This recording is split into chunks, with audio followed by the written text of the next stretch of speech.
Hola amigos y bienvenidos a un nuevo vídeo del canal de Experimentos. En esta ocasión vamos a hacer un invento casero que es un soldador con materiales muy económicos y como veis funciona perfectamente. ¡Comenzamos!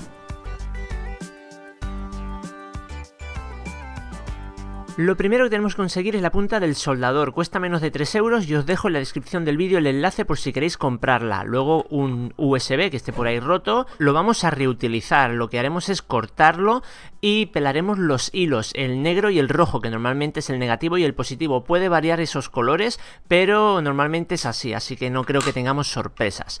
Una vez que los hemos pelado, ahora tenemos que quitarle el aislante a cada uno. Tenemos que dejar bastante porque tendremos que enrollarlos sobre dos puntos que tiene la punta del soldador, que son sus polaridades. Uno es la parte esta más estrechita que está al final, ahí podemos poner el negativo, por ejemplo, y el otro es el cuerpo central, y ahí podemos poner el positivo. Y bueno, ya estaría, así ya tendría que funcionar. Vamos a darle un puntito de soldadura, aunque no vaya a agarrar en la punta del soldador, que no agarra al menos los cables, así no se nos van a abrir ni se nos van a soltar. Digamos que va a quedar bastante fijo, aunque luego ya lo fijaremos más.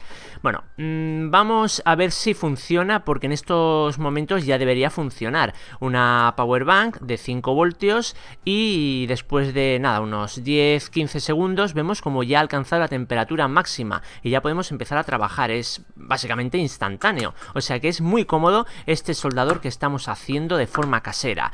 Vamos a perfeccionarlo. ¿Cómo? Pues vamos a ponerle un interruptor y un diodo que nos diga en qué momento está encendido, apagado, y además nos sirva para iluminar la zona a soldar. Este es el interruptor, podemos usar interruptor o pulsador, eso cada uno ya lo que quiera. Lo hemos pegado con silicona caliente al cuerpo del USB y este trocito de alambre, que es hilo rígido de 1 milímetro de cobre, que nos va a servir para dos cosas. Una para hacer la unión entre el interruptor y la punta del soldador, y la otra para darle estabilidad y cuando hagamos un poco de presión para soldar, pues que no se nos mueva la punta ni nada, digamos que esté fija.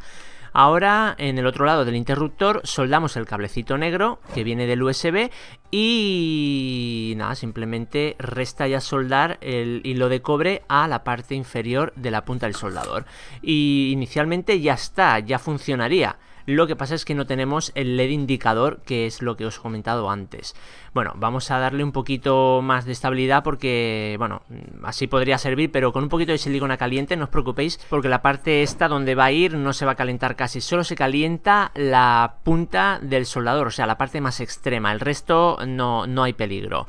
Bueno, ya le hemos puesto un poco de silicona y para darle un poquito más de firmeza y aislar todos los cables, un poquito de termorretráctil y ya quedaría pues bastante aseado.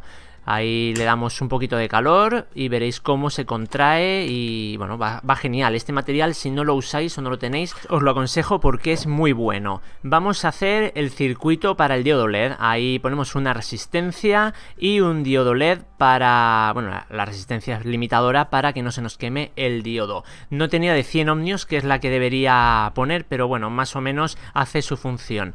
Ponemos en un lado del interruptor y en otro, o sea, está en paralelo con la punta del soldador y ahora ya debería funcionar. Simplemente resta alimentarlo, que lo vamos a hacer con la power bank que hemos visto al principio. Vamos al T01 y aquí la tenemos.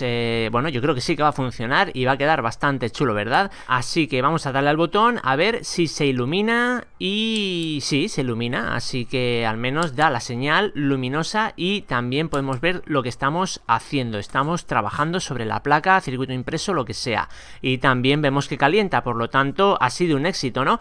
Pero vamos a ponerlo a prueba en condiciones reales, por ejemplo, para hacer una soldadura. Ahí vamos a unir el cablecito ahí a la pista para ver si realmente, bueno, se queda bien pegado, se funde bien el estaño. Ahí también un poquito más de cerca y vemos que perfecto. Así que, bueno, yo creo que si os ha servido este vídeo podéis dejarme un gran like y compartirlo en WhatsApp si creéis que hay alguien que le puede interesar también. Y si no estáis suscritos, suscribiros y marcar la campanita para que os lleguen todos los vídeos. Nos vemos la semana que viene aquí en el canal de Llega Experimentos. Hasta luego, compañeros. Chao, chao. Bueno, y si te ha gustado el vídeo, suscríbete, dale a like, comparte y comenta. Si no, pues ya sabes, el ninja irá por ti.